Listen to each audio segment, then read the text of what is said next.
Welcome back everyone to theCUBE. I'm John Furrier, host of theCUBE, with Dave Vellante, my co-host, back from the floor assignment, going out and getting all the data.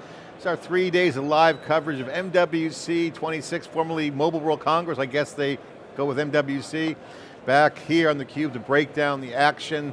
Chris Lewis, Managing Director, Lewis Insights, Analyst Roundtable with Dave Vellante and myself. Chris, great to see you again. Thanks for coming back on. Thank you. Lovely to be back. Every year we come here, we try and digest what's going on, try and break it down, but it's always great to join you on the pleasure. We're going to break it down. We're going to smash it down. We're going to smash the coverage. We don't want to break too much. But, you know. Unpack, break it down, smash it. Let's smash the news and some of the highlights. Just give us your take. Obviously, it's an AI show now, obviously. The culture shift. The telcos can't ignore the distributed computing wave coming at them. Cloud native's gone hybrid. You got edge, looking like it may hyper-converge. Are the telcos culturally ready to think differently around how they run their business? Will they blow it this year and this wave? Because they have an opportunity. They got the data, they got the network. They can pull it all together with maybe intelligent node at the edge. What's your thoughts on? You're going to start me on a simple question just to warm me up. Let's go. What'd you have for breakfast today? Let's start with that one. Oh, you have an omelet? That omelet was great.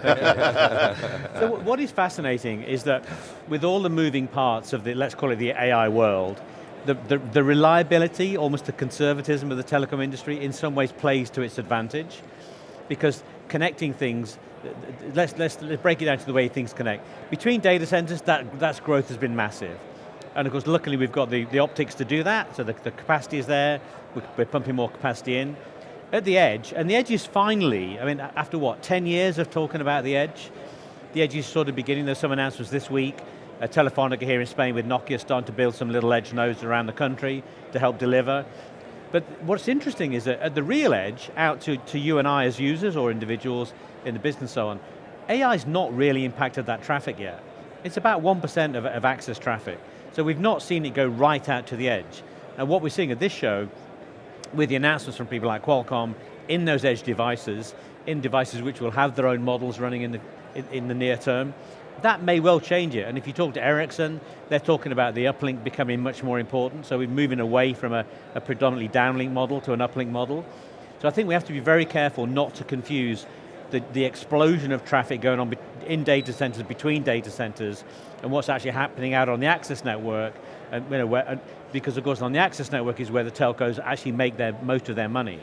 So they're selling to you and I, they're selling to businesses, they're selling into the ecosystem and partnerships, so that's not changing. The demand will change in traffic flows in the future, what we connect at the edge will change, and interestingly, during the judging of some of the GLOMOs this year, I came across the first robo-guide dog, which obviously I'm interested in that for future years, you know, whether that will help me get around this show or not. I hope it doesn't hallucinate. But in some ways, as I say, I think it's really important to step back and say, the role of the telco is not in question. We need telcos to deliver both access. The backbone networks have actually changed significantly in the last 20 years because the hyperscalers, if you look at who's investing in the massive submarine, massive global networks, it's not just telcos. The Googles and the Amazons and Metas of this world are also investing in it. So that model has changed significantly. Luckily the capacity increases all the time with technology, with all the optics, as I said, and photonics. So the edge is where I think the next wave will happen. And with that's when we finally change the business model, because at the moment we've been building things where we look at it from the inside, we create nice new technology, and eventually we expose it to the customer.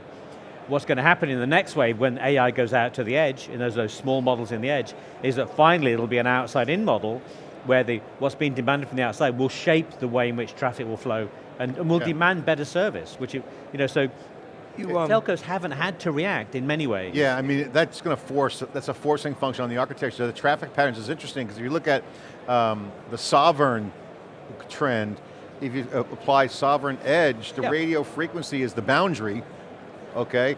You have that, and that's going to be an inbound opportunity for AI to say intelligently, where's the sovereignty? How do I shape that RF, maybe with quantum? That's a big discussion we've been hearing. So a lot of kind of like futuristic markers have been laid down this MWC. It doesn't change the fundamentals, does it? The fundamentals are we need to be connected, all of the sensors, all the things need to be connected, and that whether it's radio frequency, and by the way, we always need to put it in context that yes, we use mobile for a lot, but we still use fixed connection for a hell of a lot, and Wi-Fi extending from that. And whether it's 80% still connected through some form of fixed connection.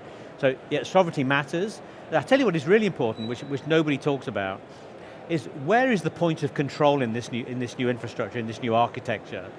Because traditionally it's been controlled by the telcos. They've said this is the way we're going to move traffic around, and that point of control is moving ever closer towards the edge. And will it be ultimately in our devices at the edge? Which of course will say, yeah, we're in Spain, so it should be part of a sovereign activity, therefore don't take it anywhere else. So I think, and it's not just telco controlling that point of control. You know, is it the applications? Obviously it's the cloud, sovereign cloud people. So we have to be careful not to, in many ways we often dump it on the telco saying you're not doing enough, but actually the telcos, a lot of the investment these days seems to be much more around consolidating around being the best possible infrastructure within country or within region and so on. It's interesting because all the AI stuff around AI factories, you see the centralization, you see all the density around these, like say NVIDIA racks, but you think about telco, it's totally disaggregated, spread out. These nodes are connected by the radios. So, you know, there's a vision of, hey, if I can connect these disaggregated nodes and have them talk to each other, almost it's an asynchronous factory. So the meshing of the radios could usher in a factory intelligent node to manage that control plane. So like, I guess that's the question you just brought up. What is the control plane for managing edge? Exactly, well, managing everything, right? So does it shift from the inside out to the outside in and managing, who has that control? Do we as users have more control over it, or do the cloud providers, the hyperscalers, or do the neo cloud? And obviously as a business, you choose your partners, right? You choose who you think is going to help you run it. And of course, the complexity of the way everything being connected, and as we push towards 6G, all the sensors that we might have in place, all of those things, there's got to be better control and better understanding. We were riffing yesterday, Dave and I were riffing yesterday with some guests, and we said, hey, you know, Apple and Google took the monetization of the cloud wave with SaaS, the Apple Store and the marketplaces. If you think about agents, all these agent marketplaces, if I buy an agent in the Apple Store, it's got to run on the telco. So if I'm a telco, I'm sitting there, I better start getting my act together because I'm going to monetize that. So this is not even on the radar today. Today it's like, oh yeah, get up the subscriber base, you know, here's a good plan for you, but like ultimately agents are going to be running wild. That's going to have to be monetized through. I think the swarm of agents is a real concern because obviously consistency in the way they interact with each other, MCP and the like, is fundamentally important. But one of the issues is that connectivity, fixed and mobile, is still often very invisible to the endpoint, to the customer, because you never often know what you're on, whether you're on Wi-Fi or fixed connection or whatever. So I think there are revenue opportunities. I think the issue today is that telcos have got to invest, and they are investing, to make sure their systems and their processes work most efficiently, because we rely on those guys. They're not going to go away. We need that connectivity to be in place. In fact, we need it even better than it has been. You know, time and time again, I come back to the way in which mobile especially has been deployed in Scandinavia, for example, where you can get a connection when you're out on a mountain. You're skiing out on a mountain, you're still connected. You know, and in London, you leave London, you lose a connection on the motorway going out of London, and the same is true in the US. You know, so we have to, if we're going to truly support all of these business cases, or society as a whole, let's say, we've got to have infrastructure investment from a connectivity point of view, which connects everybody and everything. And yesterday I was talking in the healthcare event up in Hall 8, and I said I think there's a massive opportunity in terms of delivering not just the healthcare but the patient experience, but there's got to be reliable, ubiquitous connectivity. So I think if telcos focus on AI too much, in the broader sense of AI, they're going to move the folks away from building that underlying essential infrastructure. You got to nail the connectivity. They got to nail the connectivity. You asked an interesting question in the Cisco roundtable that we were just at with Chuck Robbins, G2, and Oliver.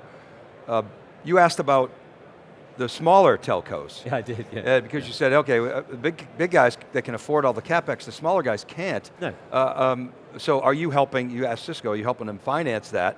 And they kind of said, not really. And then, are you seeing any growth? And they also said, kind of not really. No. And so what is the role for those smaller telcos? Can they fill in some of those discussion points that you guys were just talking about? Wither the smaller telcos? Oh sure, of course they can. And of course, as analysts, we look at it globally, don't we? We paint this big global picture. But actually, not the irony, but the situation today with all the global geo stuff going on, it still goes down to local conditions. So in the telecom world and in the data center world now, you've got to have resource locally, you've got to dig the fiber, you've got to put the radio masts up. Now one of the questions is how many of these players do you have in every country? Because the European model was we're going to encourage competition to drive prices down. So we pay a third or a quarter of what you pay in the US for your mobile service. And in India they pay $2 a month rather than $60 a month in the US. So the economics just don't stack up. So the consolidation of especially the European market of smaller players, those players are going to get closer and closer to their governments because governments need it to be in place to support the economy and society. So you don't need 4 players in a small country. So I think we will see a significant consolidation of the market, and with consolidation they've got more market power, and of course if the government gives them that more power with less competition, they will be expected to invest more and more. So the cost of capital is an issue, and I think someone quoted 75% of the smaller telcos can't afford the cost of capital. Well, we can't be without this stuff, right? We need it to support public services, to support business, so governments have got to find a way in every country. So yes, there's a European Commission level approach, but every country is going to do its damnedest. And what of course is fascinating is that you look at the Middle East with all of its investments in AI and in connectivity, they could become an AI hub for the region. Obviously we'll see how the whole geopolitical thing pans out, but their energy and stuff is because we don't have enough energy in most markets. So connectivity we need to keep building, investing for the long term. Energy, we need to up the energy in every country. We do need data centers everywhere, we need that local bit. But the other thing which I touched upon in the Cisco meeting was that as we move the models into the devices, into laptops and into smartphones, that changes the dynamic again. So where does that smartphone reach to when you're in Spain? Does it go back to your home market back in the US, or does it pick it up locally? So the architectural change as we move to this outside-in model is massively different. Do you see the biggest challenge of connectivity, AI focus, or architectural reset? What's of those 3 things you mentioned? Obviously connectivity, that's mission critical, you got to have connectivity. What's the balance between those 3? Connectivity, focus on intelligent AI edge, and then you just mentioned around... Let's be clear with the AI angle is that AI plays a massive role in improving the way traffic flows. We're reducing trouble issues, we're looking at new traffic flows. AI will learn, will remodel of course as it goes along. So AI becomes part of everything, so that's why in some ways I'm hoping if in a few years' time we don't even talk about AI anymore, we just talk about overall intelligence and how we build the systems.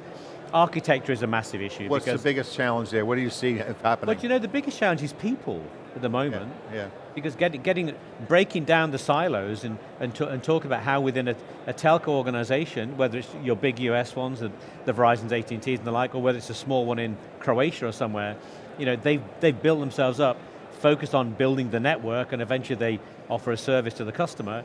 The relationship between the engineering, the IT part of that, and then the lines of business who make the products and sell the products, and the channel, it's a massive change. So there needs to be a changing in empowerment and the power of the people delivering the services. We as an industry, we spend way too much time focusing on the inner workings and not enough time on what the product is. What Cisco used to call intent-based networking, right? Which is way ahead of its time. So what is the intent of being connected on your mobile device? Yeah. Is it it's your personal life, it's your business life, it's you being part of society. It's interesting, you mentioned earlier connectivity, but now you have multi-access connectivity, seamless meshing, Wi-Fi, 4G, 5G, 6G, and fiber. Now you're going to have that, and you mentioned diversity of locations. If you have virtualization, you can virtualize everything now, radios, user plane functions. I mean, all these things are now potentially virtualized, so you have virtualization coming in, so you got some tech going there. And then the question is going to be, how does the AI take advantage of that? Intelligence, how do you bring intelligence to these? But John, there's 2 sides of it. So how does AI take advantage of it? How does AI help that happen? Yes. So AI is working behind the scenes to make sure that the right virtualization is in place, the right connectivity goes in place, and then the AI that we use to do our daily jobs, that sits on top of it, and of course, that's why you need that ubiquitous, reliable connectivity, because when you send a request to whichever your preferred AI engine is, Yeah. you want to get the response. I've showed in the past, I use a thing called Be My Eyes, which takes a picture from my camera or my Meta glasses and describes to me what's around me. Phenomenal, but of course for that you need to be able to get to access to GPUs and whatever. Yeah. I was saying to Chris, it's like the movie we saw with all the light you cannot see when we were closing our eyes, and it was describing everything in great detail. So Chris, we saw in the sort of the internet wave where the over-the-top vendors won all the monetization, the telcos put forth all the CapEx and all the infrastructure, and then the cost per bit kept coming down and down and down, and the guys like Netflix won. We saw a couple years ago the battle between, I think it was the CEO of Orange calling out Netflix, and they retorted, well, we're delivering so much value over the network, et cetera, et cetera. Okay, now when we enter this AI wave, we've got another opportunity here. Telcos, again, winning in connectivity. You've got the satellite folks, you've got the cloud vendors, you've got private 5G, private 6G. Who is going to win in this next era? So the Netflix example is a great one because Netflix have the end product, and bear in mind they'd massively disrupted the content world already, so they have the end product that people want to pay money for, and so what I see, whatever sits at the end of the value chain is where the money will be created. And telcos fundamentally aren't at the end of the value chain. They've never been great dealing with customers. In some ways, I think the wholesale market for telecoms is a much more interesting market, where leave the retail people to deal with the end customer, both business and consumer. So I think the people providing the value, whether that's obviously social media guys, have got massive value because there's still an advertising model in there. So the Metas, the Amazons, the Googles and Microsoft have a massive role to play. So what I think is happening is that the AI democratizes many formerly separate silos of connectivity, compute, storage, security, and we may well start to see all of those elements become part of what we pay Netflix for, because you need to back through the system to make sure it's delivered securely. So in many ways, we spend far too much time as an industry, and the IT industry does as well, talking about the inner workings and how clever we are. That's what people expect from us. They don't want to understand how the radio network works, how the fixed network works, what's going on in the data center. They expect that film to be delivered, or that parcel to be delivered, or that communication between your mother and your kids to be delivered. So I think it really does change. A, the economics are changing, of course, because as you say, the cost per bit comes down significantly. But B, the way the devices we use, and we'll see a lot more sensors coming through in the next 5-10 years as we move towards 6G. So that it's a wrap around us, right? It becomes a service wrap around us as individuals, as households, as business, and as society. So you've got to look at where the value is created, and the value isn't just created by the technology components, it's created by the combination of all of those components. Okay, so it's likely that there'll be new players emerging that take advantage up the stack, but how about the existing players, the app vendors, the cloud players? Do you see any of those as exceedingly well positioned to win in honestly, this area? I mean, app providers, yes, as long as they stay absolutely relevant. And we've seen a lot of discussion about how they're going to be destroyed by automatic code generation within AI. I think where they've got the expertise pays a bit. People pay for expertise, people pay for trust. And so obviously as more and more AI generates more and more product, that's likely to end up being very similar. So having something which actually distinguishes you from the competition is going to be really important. And the customer relationship becomes important. So, Salesforce relationship with its customers, they will be using all the AI tools to try and improve what they deliver, as will anyone else delivering any value to a business or a consumer. So yes, some new players will emerge, perhaps some aggregation players will emerge, but I think the pressure will come from the fact that the model is going from being one driven by technology to one driven by activity and consumption. I want to get your thoughts on two things. We'll talk about 5G first. I want to get the space angle.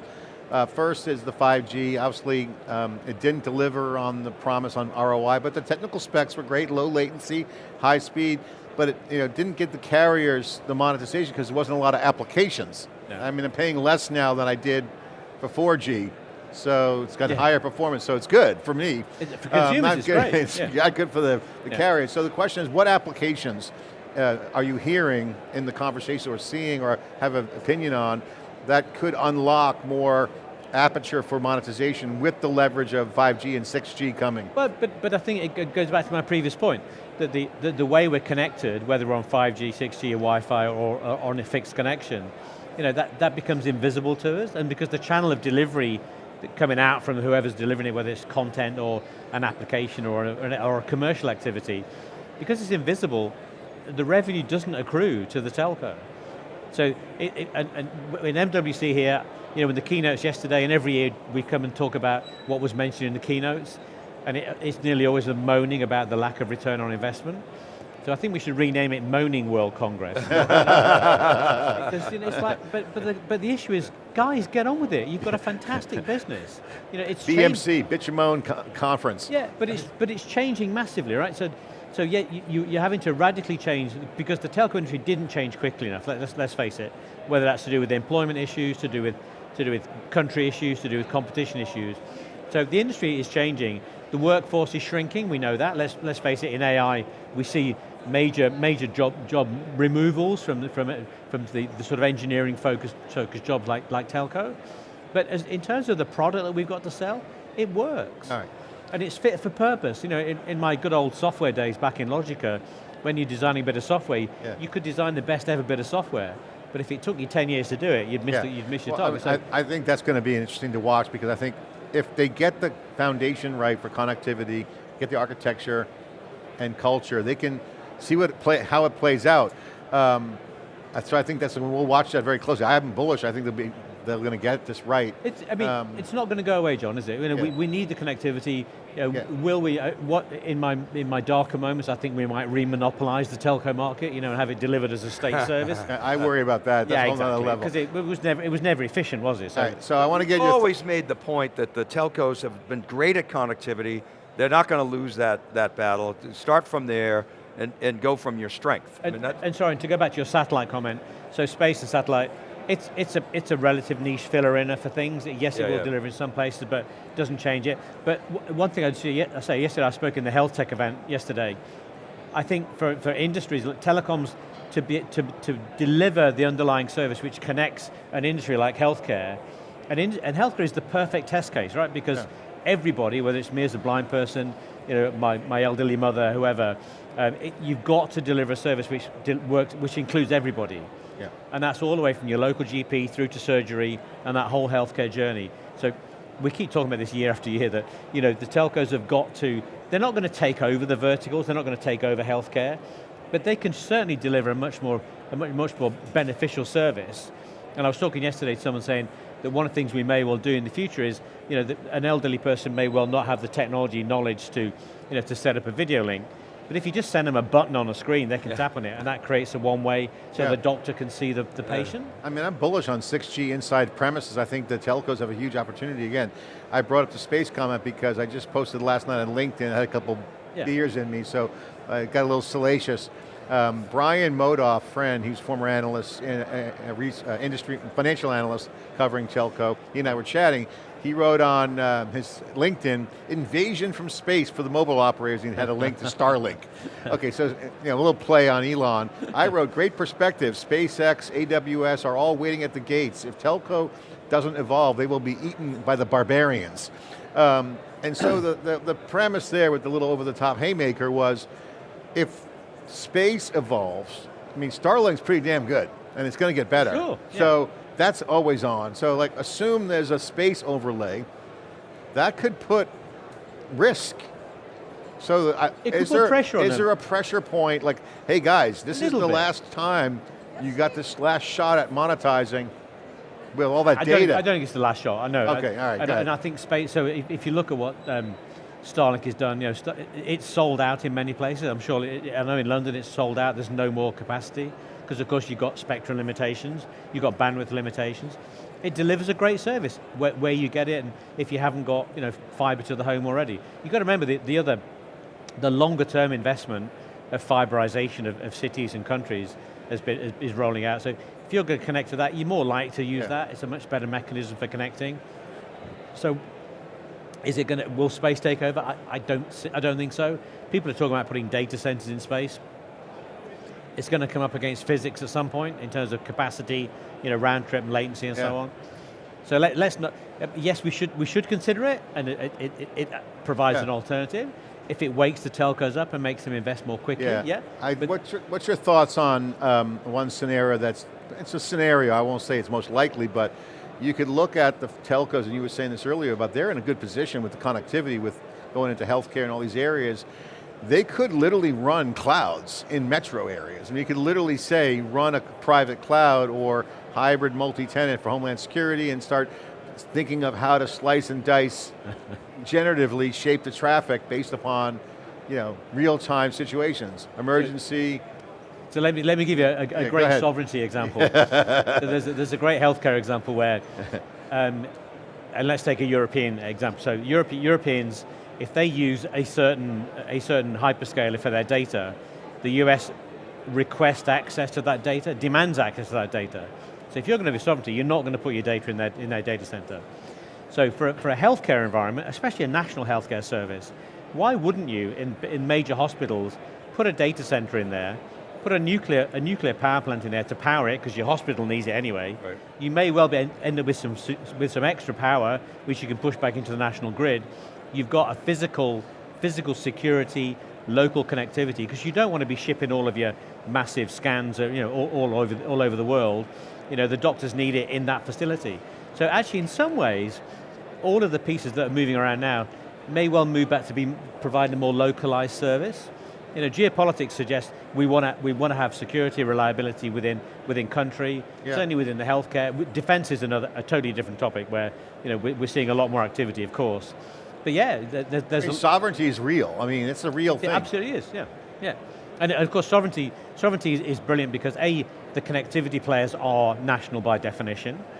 Governments are interested in it because there's a political leverage in it to make them look better from a political point of view. Yeah.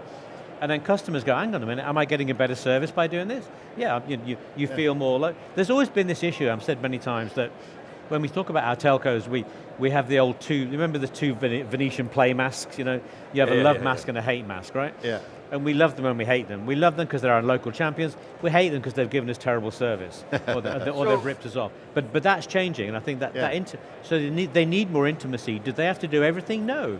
They have to facilitate all those other pieces. Well, sovereignty also brings in, obviously, peer-to-peer, business-to-business, so now you have connectivity, not just one way, it's also marketplace-driven. Okay, there's another side of that, though, that I want to get your opinion on, because the cloud repatriates, right, are now talking sovereignty, and I get it, and there's clearly, to the points you mentioned, Chris, concern about privacy and national security. At the same time, the best tooling lives in the public clouds. It lives in the public clouds in the US. And so, what are you giving up for that sovereignty? Well, do you know what? I mean, if you follow the AI logic, then those tools that are in the public cloud today, you can take AI and develop them locally for yourself, can't you? So if you follow what G2 was just saying at Cisco, if 100% of the code for those products is being written by AI, then you can downscale that quite easily down locally. You also heard what Chuck said. He goes, well, the guys who developed OpenClaw, they don't have any clue around customer experience, right? Because it's so difficult to actually do. Now, is your bet that changes, that it's going to be dramatically simplified to deploy AI for the mainstream enterprises? I believe so. I mean, it makes absolute sense. The hindrance to that development within telco in the past was obviously, as I said, culture and people and business organizational structure. A lot of that is changing as they slim down to be right-sized and right purpose for the future. Then from a software point of view, if we have this more open architecture, then the tools will come, right? Because if it's not developed by the hyperscalers, the neo cloud guys will do it, or to your point, some new players will come in and they'll use their AI knowledge to build things which are more, so it's going to ever, bring things closer to the customer. So how does Jassy win at this game? Because I think you talk to the cloud guys, and particularly Amazon, they feel like they have a design to sovereign. They can go in with VPCs. Well, I mean, they're doing a lot of space stuff. They got a lot of space activity going on. They got satellites. They're looking at satellite, but they don't have AI. So this is why I like NVIDIA's AI factory. Well, who doesn't have AI? Well, Amazon's on their comm side. They have AI and Bedrock in the cloud, but if you look at all what they're doing in telecom, they're building out good, significant. But specifically as it relates to sovereign, they can put in local zones, they can put in data centers. Sorry, and that's their play, that's a totally valid point. Okay, but so as long as you can ring fence it, I mean, I don't know whether you ever used any of these e-bikes when you come to London, for example. One of the boroughs in London just decided they don't like line bikes. So you're cycling along on an electric bike and you get into the borough next to me and they stop. Really? You know, like they the go, dog, like the dog zone. Exactly, you can't come in there, right? You know, it's like, Electronic fence, But- collar. Sounds dangerous. but you've got to be able to, you've got to demonstrate that it's secure and it's local. And do you feel like governments will trust that?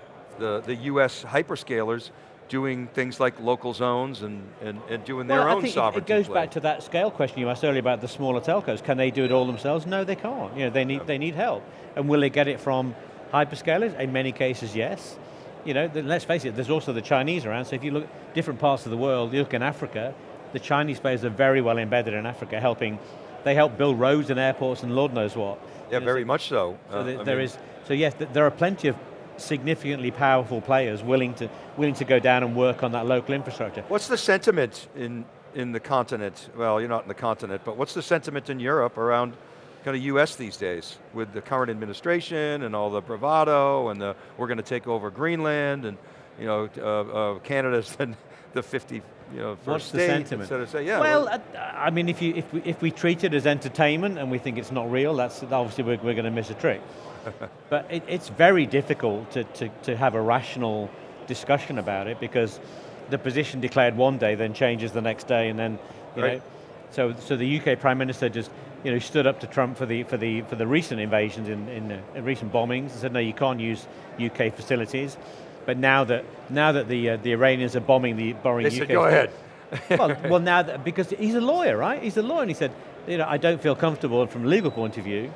So let's face it, we have to work. The US is a massive economic power. I think what Trump's doing potentially reduces that power. I know he thinks he's making the US stronger. I think in some ways it's going to lose friends. Well, it comes down to innovation, right? So right now the mainspring of innovation coming out of the 4 foundation model companies, OpenAI, Google, Anthropic, and xAI, are driving a lot of that AI innovation. Obviously you have China with open source models. Yeah. What's your prediction in terms of how that plays out? I mean, how vital are those sort of 4 US entities? Can the rest of the world's kind of whatever, there's a bigger question, is that do we need 4, right? Do we need 4 going forward? Or well, let's say it goes down to, well, I actually think, yeah, okay, let's say it goes down to 3, maybe. It could easily go down to 3. Yeah, but the point is that, so the power available in other countries, or the intelligence, let's say the artificial and the real intelligence available in other countries is significant. Learning from those models, AI you might develop in China or you might develop in Europe, will learn from those models because you can ingest all that information. But it ultimately comes down to some fundamentals of physics. Have you got the physical infrastructure to do that the ingestion? Have you got the energy, the power to drive it, to keep it driving? Does it create value? What value does it create? And those large language models have got a big issue. I said Google's come back from way behind to be very relevant, but OpenAI I think has some challenges. How does it make money? It's raised another 200 billion recently. There's got to be some product at the end of that value chain. well, I think that they have to move to the enterprise. But there's too much free. No, my point being, of all the users of the AI services, what percentage are paying for a service? Right, no, pretty small, their right? consumer business model is not sustainable. They have to get into the enterprise and they have to dominate up the stack and actually become my premise is, when we talk about how difficult it is to deploy AI, the LLM vendors are going to have to make it simple and they're going to get paid for doing that, and you're going to pay them through APIs to get tokens that are going to manufacture intelligence. That's their game, at massive volume. Or you do small language models, which take a lot of the learning and do it locally. Yeah, I don't know. I think the CUBE power law suggested that we're going to have those small language models. The more I think about it, the more I think that the large language models are going to either subsume them, oh, well, they'll try, or they're going to become the small language models because they're just better at it. But it then goes to your point about working with customers. So if you go and talk to Orange about their Orange Live that they've deployed, the lay they've deployed takes a bunch of different models, including, I'm pretty sure AI, Google and Anthropic, and Mistral as well, and actually delivers a layer, and they've trained all of their employees. They're now beginning to offer it as a service to their business customers. So they see themselves as a trusted party in this. So they're taking the raw power that comes in, and so they become a channel to market for. So there are some opportunities, by the way, which I think is a great angle for it. Well, the question is, John, are those small language model developers the next Rackspace? right, competing with the cloud, or do they actually have a viable path themselves? I think the large language models will not subsume domain proprietary models. Small models don't have to be public information. I think the large language models mop up all the public domain stuff at scale, but have gaps, and I think specialty models will play well in telecom, because edge, I see the hyper-converged edge as an existential threat if people don't keep the dumb pipe strategy going, because I see models moving around to compute at the edge, and that's going to be control plane. We talked about fabric, you mentioned control plane earlier. I think once that solves, the models can move around. So for instance, I could have a small language model for myself on what my shopping habits are, what my preferences are, and I could have it on demand. I mean, I already see people skiing with a drone that flies over their head and films them while they're skiing. Yep. Why can't I have a model virtually following me around the network? Well, I could opt in for that and say, hey, so that has nothing to do with OpenAI or Gemini, but now my model can tap Gemini and OpenAI. Yeah. I can have an agent go do stuff around that. I agree with that scenario. I think so. So again, you're assuming that the small language models are in competition with the large language models. They're not competing with it. They're differentiated. I'm assuming the reverse, that the large language models are going to try to gobble up every they may try, but this is going to be a security challenge, because most people reject OpenAI, from what I'm hearing in the hallways here in the telecom side, because they don't want to put that data in their cloud, because they don't trust them. But John, can I just demystify something you said? So a dumb pipe, as you describe it, is not a dumb pipe. It's an incredibly intelligent pipe, which is adapting to what's going on around it. The telcos have failed to move up the stack for all sorts of reasons. We could go into it for hours and hours and hours. But the fact is, if you build that connectivity model, which adapts around all of whatever the scenario is above it, they're still going to make money. We're still going to pay them for that connectivity. We may not pay them in increments and growth multiples, but it's still there. It's a very good, reliable, it's a utility business. Your financial clients have looked at telcos as a utility stock for the last 25, 30 years. Well, when I say dumb pipes, I mean the old adages of, it's just networking stupid, just move packet from point A to point B. But in a disaggregated edge and a hyper-converged, there's too many devices to manage, so the AI has to manage putting packets. It's not static rule-based. You can't say, oh, this packet needs to go here, that's today's networking. I consider that a dumb pipe. However, I think generatively, to your traffic shaping comment earlier, I think it's going to get smart enough to know that this packet can go anywhere. Where does it go? Sure. Decision is made in real time. That's different. And that's my thing about the point of control. Where's the point of control? Who's making that decision? Yeah. And increasingly, the agents will make that decision, obviously as part of a broader set of agents working within. And the dumb pipe strategy, I would argue that the telcos, operators, have been operating under that mindset of selling connectivity. Yeah. They talk about subscribers, revenue per circuit. And so, but that's changing, and when you get, it has changed. It's changed, yeah. So we used to pay end to end, don't we? Now we pay to be connected to broadband. For your good old internet, we called it on-ramping. How do you get onto it, right? So we pay for that, and will we pay more for that? If it's more appropriate to do, we will. We want fatter pipes because we want to do more video. We want more lower latency if we're doing more computer vision type stuff. Yeah, we'll pay for it. Well, now they're going to go the dumb AI strategy. That's not such a bad shout, is it, right? Because AI is so dumb much pipes go to dumb AI. It's so much part of everything. It's like, it's just doing what it's told to do, right? So Chris, agents do what they're told to do. Yes, they learn, but they're basically, Chris, it's a great pleasure to have you on, and we got a break for lunch now, but I want to say, always awesome to chat with you. You're a veteran, seasoned vet, you've seen it all, you've seen the movie many times here in the industry, and always fun. It's always fun putting it in context. To smash the content here, breaking it down, breaking it up. Dave, as always, great You've got to break it down and roll it back up again. Yeah, we put it all back together, broke it down, put it back together. All right, I'm John Furrier, Dave Vellante, Chris Lewis here, breaking down the analyst perspective, MWC. Again, the structural change is coming. People are adopting. We think it's going to be a good tailwind for the industry. Stay tuned for more coverage after this short break.